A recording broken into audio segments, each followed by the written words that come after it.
نحمدہ و نصلی علی رسولہ الکریم، اما بعد، ہم آپ کے لیے پیش کر رہے ہیں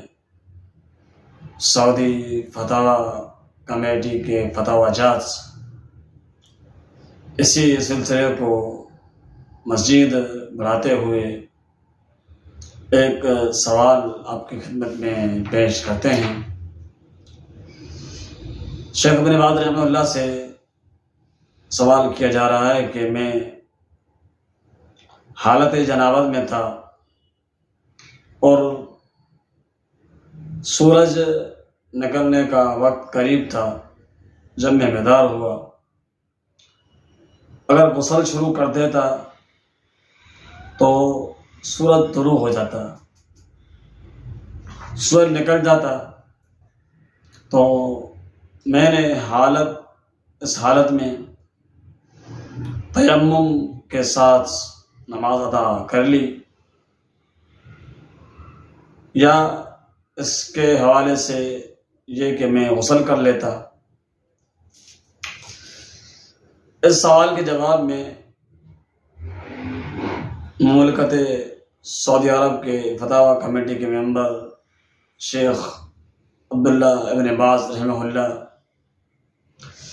جو جواب ارشاد فرما رہے ہیں، ہم آپ کو اس کی طرف لے کے چلتے ہیں۔ شیخ رحمہ اللہ فرماتے ہیں کہ پہلے غسل کرو، یعنی جب آپ بیدار ہو گئے، بیدار ہونے کے بعد اب آپ حالت جنابت میں ہیں، وقت نماز کا ختم ہونے والا ہے، یعنی اس کا جو اول وقت ہے وہ ختم ہونے والا ہے اور جماعت کا وقت نکلنے والا ہے، بلکہ سورج طلوع ہونے کے قریب ہے، لیکن آپ حالت جنابت میں ہیں۔ آپ نماز کی فضیلت کو حاصل کرنے کے لیے تیمم کی طرف جاتے ہیں۔ تو اس حوالے سے کیا ہے، یہ بات آپ کی اپنی عقل کی ہے، کیونکہ پانی آپ کے پاس موجود ہے۔ یہ اس صورت میں ہو سکتا ہے جب پانی موجود نہ ہو۔ تو شیخ رحمہ اللہ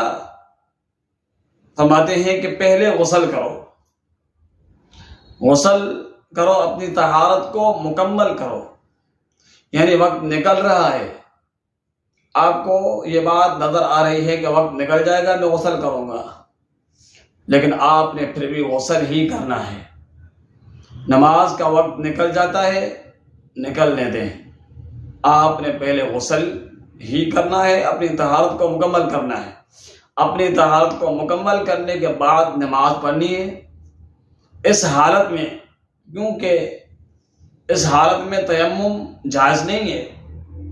جو شخص بھول جاتا ہے، نمبر 2، جو شخص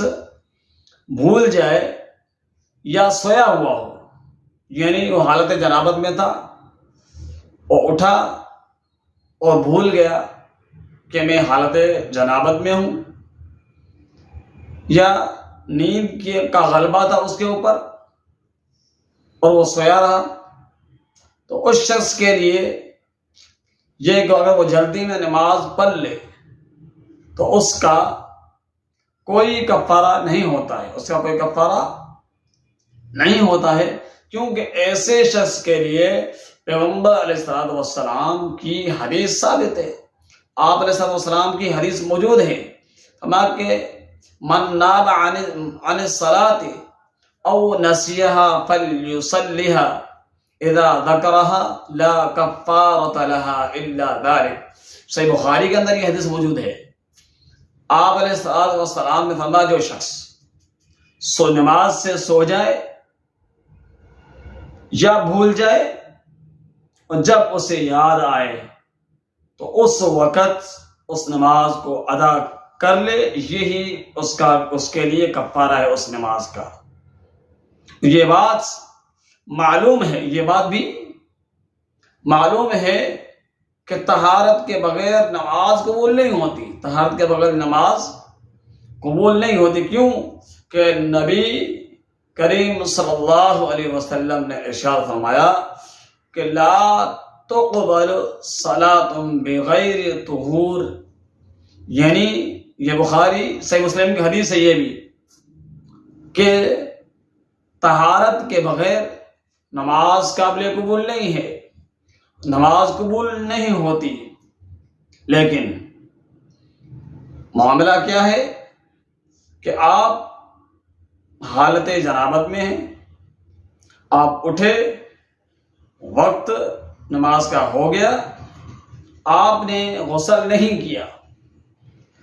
بلکہ تیمم کو اپنایا، اور تیمم کو بھی نہیں اپنایا، اپنے نماز پڑھ لی وضو کر کے اپنے نماز پڑھ لی۔ کس وجہ سے؟ کہ ٹائم گزر رہا ہے،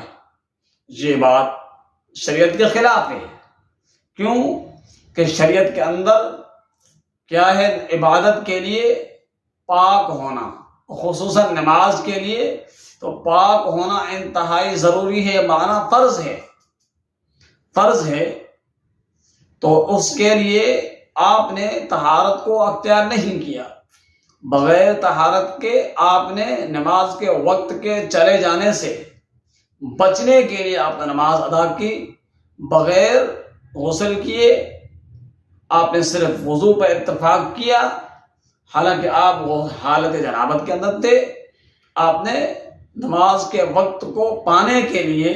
نماز ادا کی بغیر اس کے طہارت کے۔ ہاں، اور یہ معاملہ صرف اس شخص کے لیے ہے جو نماز کو ادا کرتا ہے، ایسا شخص جو سویا ہوا ہے،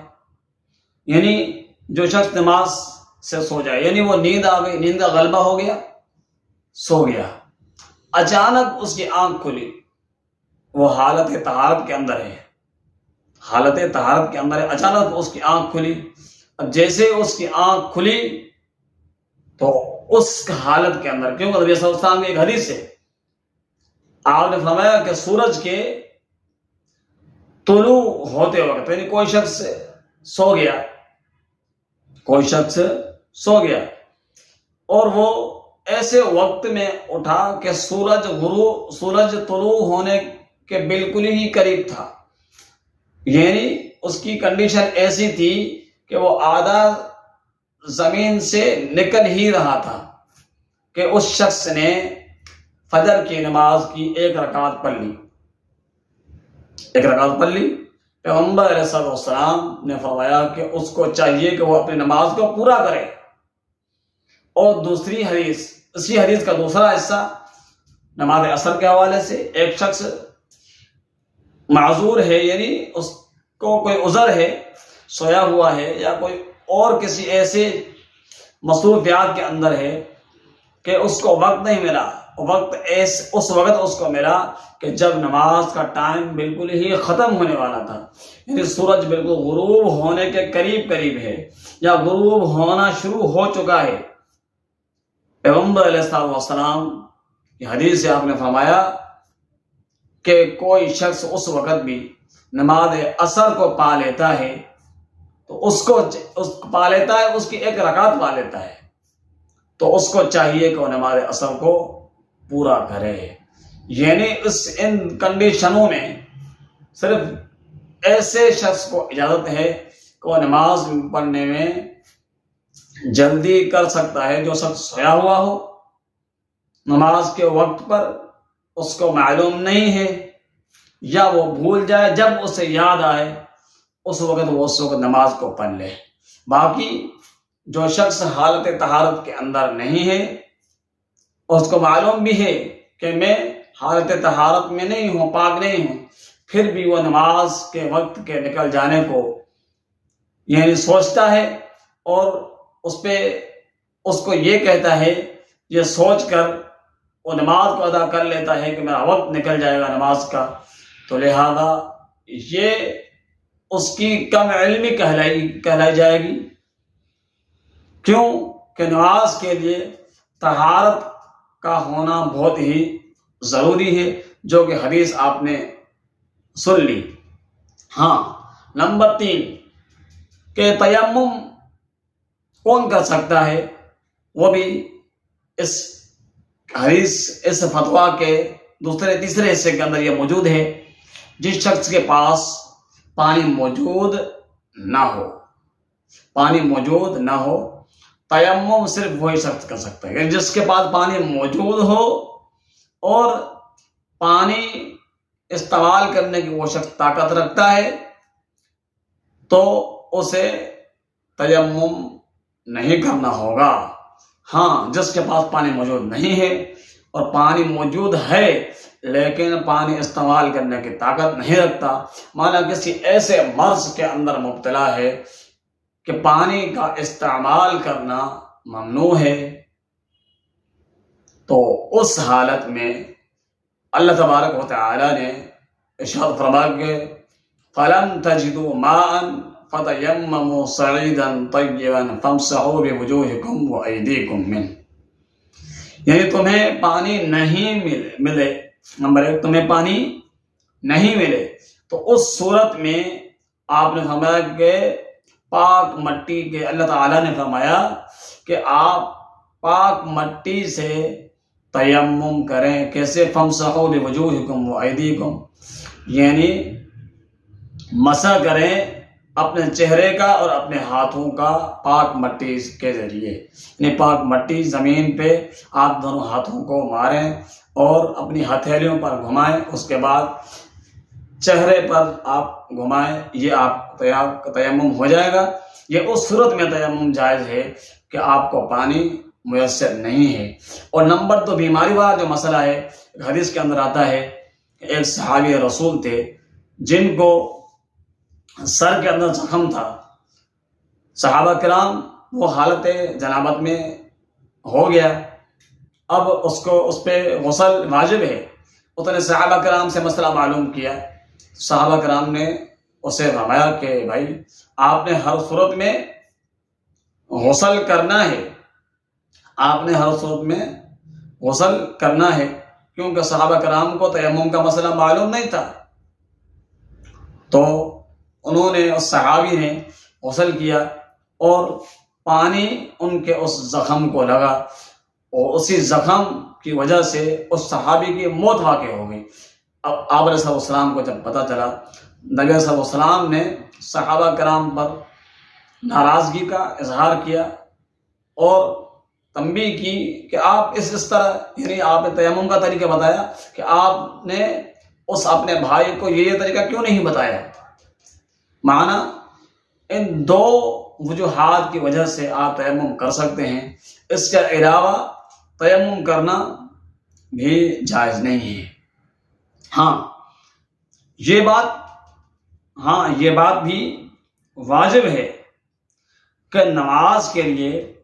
نماز کے بارے میں خصوصی توجہ کا اہتمام بالکل کرنا چاہیے۔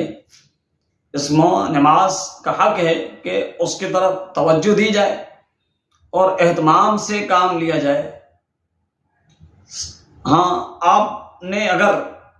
نماز کے لیے اٹھنا ہے تو یقیناً اس کے لیے آپ نے انتظام کریں، سرہانے الارم لگائیں، یا گھر والوں میں سے اگر کوئی پابند ہے نماز کا، وقت پر اٹھتا ہے تو اسے اطلاع دے دیں کہ بھائی نماز کا وقت ہو جائے، مجھے بھی جگا دینا، مجھے بھی نماز کے لیے آگاہ کر دینا، یہ اہتمام کر لینا،